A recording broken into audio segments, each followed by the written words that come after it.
COVID-19 karantina sebagai bahan pertimbangan untuk diterimanya kamu di perusahaan ini, maka ada 3 poin yang harus kamu jelaskan secara singkat. Yang pertama, mengenai penyebab atau masalah dan kebijakan pengembangan sistem informasi. Yang kedua, merencanakan dan membuat aktivitas kerja pada proyek sistem informasi. Dan yang ketiga, tentang membuat estimasi dan perkiraan anggaran proyek sistem informasi. Silakan jelaskan. Jadi, pengembangan sistem informasi itu dimulai dari tingkat kebutuhan masyarakat. Dengan tingginya kebutuhan masyarakat akan informasi, maka akan semakin cepat pula sistem informasi mengalami pengembangan. Informasi yang disampaikan pun berkembang dari sekedar menggambarkan keadaan sampai taktik bertempur. Demikian, pengembangan sistem informasi perlu dilakukan. Hal tersebut disebabkan oleh beberapa hal. Pertama, adanya permasalahan atau problem yang timbul di sistem yang lama. Yang kedua, untuk meraih kesempatan. Dan yang ketiga, adanya instruksi dari pimpinan atau adanya peraturan pemerintah. Nah, aktivitas yang mengarah pada pembuatan solusi sistem informasi perusahaan untuk mengatasi masalah perusahaan atau memanfaatkan kesempatan, itulah yang disebut pengembangan sistem atau system development. Pengembangan sistem adalah suatu jenis pemecahan masalah yang terstruktur dengan aktivitas yang jelas. Aktivitas ini terdiri atas analisis sistem, perencanaan sistem, pemrograman, pengujian, konversi, serta produksi dan pemeliharaan. Kemudian, pengembangan sistem informasi dilakukan melalui beberapa tahap, di mana masing-masing langkah menghasilkan sesuatu yang lebih rinci dari tahap sebelumnya.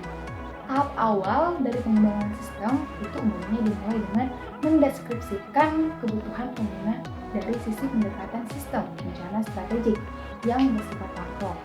Kemudian diikuti dengan penjabaran rencana strategik dan kebutuhan organisasi jangka menengah dan jangka panjang.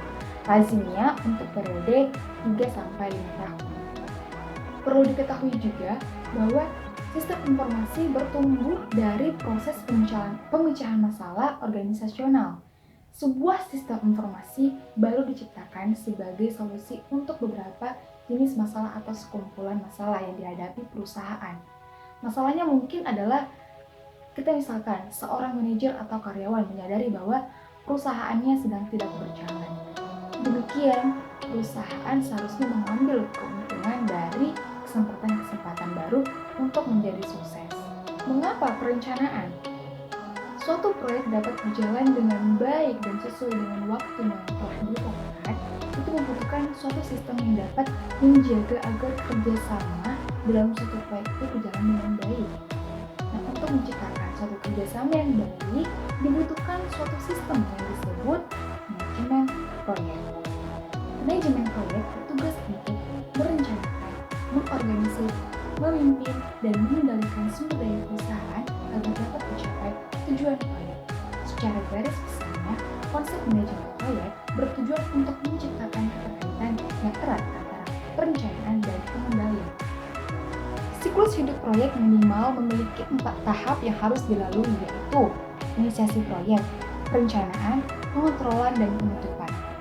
Perencanaan proyek merupakan unsur yang sangat penting dari konsep manajemen proyek, karena perencanaan merupakan suatu usaha untuk meletakkan dasar dan tujuan, serta menyusun langkah-langkah kegiatan untuk melaksanakan proyek. Asumsi perencanaan bersifat positif dan negatif. Kemampuan dasar dalam perencanaan proyek adalah kemampuan forecasting dan kemampuan untuk menuliskan rencana agar realistis.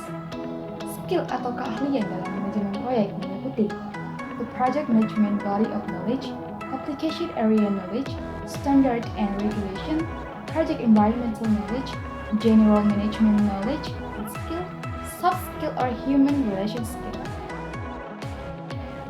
Kemudian, masalah dasar yang sering ditemui dalam manajemen proyek, keinginan klien itu berubah-ubah atau tidak jelas, tidak menempatkan orang yang tepat untuk melatih proyek, gagal untuk mendapatkan dukungan, kurangnya komunikasi, kurangnya spesifik terhadap bidangnya, atau mungkin tidak memiliki ukuran untuk mendefinisikan keberhasilan itu.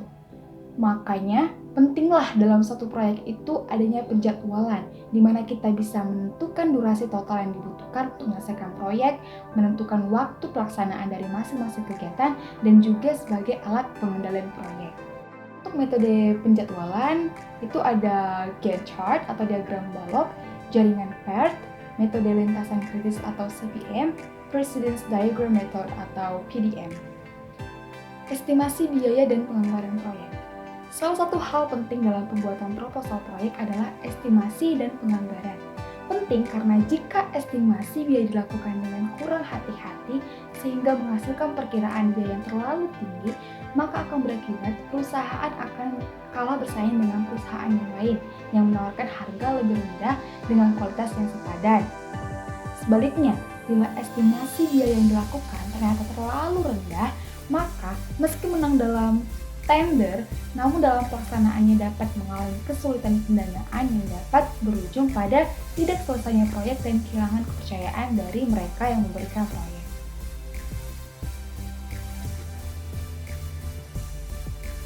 Estimasi biaya proyek. Perkiraan biaya digunakan untuk menyusun anggaran yang menjadi dasar yang mengevaluasi performance proyek. Evaluasi dilakukan dengan membandingkan tingkat pengeluaran aktual dengan tingkat pengeluaran yang dianggarkan. Dengan demikian, tanpa estimasi yang baik, maka akan menyulitkan evaluasi yang efektif dan efisien. Demikian, estimasi benar-benar sesuatu pekerjaan yang kritikal. Setidaknya, ada 3 pendekatan pokok dalam memperkirakan biaya dilihat dari cara pengumpulan informasi, yaitu 1. Perkiraan secara top-down. Dalam pendekatan ini, manajer puncak memperkirakan biaya seluruh proyek. Selanjutnya, gambaran umum estimasi proyek tersebut diberikan kepada manajer di bawahannya untuk melakukan estimasi biaya untuk paket pekerja yang lebih kecil, yang menjadi bagian dari keseluruhan pekerjaan proyek. Hal inilah dilakukan sampai pada level manajer tingkat paling bawah. Batasan estimasi biaya untuk manajer tingkat paling bawah adalah bahwa mereka tidak bisa mengusulkan estimasi biaya yang lebih besar dari yang sudah diperkirakan oleh manajer di atasnya. Yang kedua, perkiraan biaya secara bottom up. Pada pendekatan ini, pertama-tama yang dilakukan adalah merinci pekerjaan proyek menjadi pekerjaan yang lebih detail. Selanjutnya, orang-orang yang terlibat dalam pengerjaan paket kerja diminta pendapatnya mengenai biaya yang dibutuhkan dan waktu untuk penyelesaian suatu paket pekerjaan. Pendekatan bottom up ini jarang digunakan karena riskan dari sudut pandang manajer puncak. Yang ketiga, kombinasi top down dan bottom up. Pendekatan ini merupakan pendekatan yang banyak digunakan dalam estimasi biaya. Pada pendekatan ini, manajer tingkat atas mengundang bawahannya untuk mengajukan usulan perkiraan pekerjaan. Selanjutnya, bawahannya tersebut menyampaikan permintaan manajer tingkat atas tersebut ke tingkat yang paling bawah melalui departemen divisi, seksi, sampai subseksi. Usulan dari bawah tersebut selanjutnya dikumpulkan. Saat meminta usulan perkiraan biaya dari bawahannya, manajer puncak memberi catatan tentang batasan-batasan yang diperbolehkan dalam memperkirakan biaya, baik menyangkut jumlah maupun prioritas pekerjaan. Nah, dengan demikian, ketika bawahan mengajukan usulan perkiraan biaya, maka catatan dari manajer puncak telah menjadi pertimbangan. Nah, dalam banyak hal, semakin besar ukuran proyek, maka semakin besar pula potensi terjadi pembengkakan biaya. Nah, adapun penyebab terjadi pembengkakan biayanya adalah ada 4, informasi kurang akurat, perubahan desain, faktor sosial ekonomi, dan jenis kontrak proyek. Penganggaran proyek. Penganggaran adalah suatu rencana pengalokasian sumber daya. Penganggaran merupakan tindakan bagaimana mengalokasikan sumber daya yang terbatas untuk berbagai tempat atau kegiatan dalam suatu organisasi selama jangka waktu tertentu. Suatu anggaran tidak hanya merupakan suatu rencana yang menjadi pedoman, tetapi juga sebagai alat kontrol untuk melihat sejauh mana penyimpangan yang terjadi pada biaya aktual terhadap yang direncanakan. Pada dasarnya, anggaran dan estimasi biaya merupakan dua hal yang mirip. Keduanya sama-sama berisi hal-hal yang menyatakan biaya untuk melakukan suatu pekerjaan. Perbedaannya adalah bahwa anggaran merupakan hasil akhir dari perkiraan biaya yang dibuat untuk jangka waktu tertentu. Sementara perkiraan biaya dapat direvisi beberapa kali, tetapi begitu perkiraan biaya disetujui, maka estimasi biaya menjadi sebuah anggaran. Ada 3 elemen anggaran biaya proyek: biaya tenaga kerja langsung, biaya tenaga kerja tidak langsung, biaya, overhead, dan administrasi dan umum. Nah, jika seluruh paket pekerjaan telah dibuat anggarannya, maka selanjutnya dibuatlah ringkasan biaya secara keseluruhan. Dan yang terakhir adalah penjadwalan biaya dan peramalan.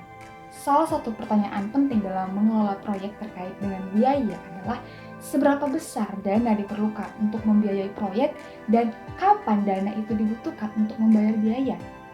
Untuk menjawab hal tersebut, diperlukan penggabungan antara schedule pekerjaan dan anggaran pekerjaan. Penggabungan dari dua hal tersebut melahirkan schedule kebutuhan dana. Dengan informasi tersebut, diketahuilah kapan dana diperlukan dan seberapa besar, sehingga dapat dibuat rencana pemenuhan dana. Schedule kebutuhan dana dan rencana pemenuhan kebutuhan dana menghasilkan arus kas. Artinya, untuk kepentingan perencanaan keuangan, diperlukan laporan arus kas yang menggambarkan schedule kegiatan, schedule biaya, dan schedule pemenuhan dana. Demikian yang dapat saya sampaikan dari 3 poin yang Ibu tanyakan tadi. Terima kasih. Bagus, penjelasan yang cukup baik. Terima kasih. Silahkan membeli. Baik, terima kasih, Bu.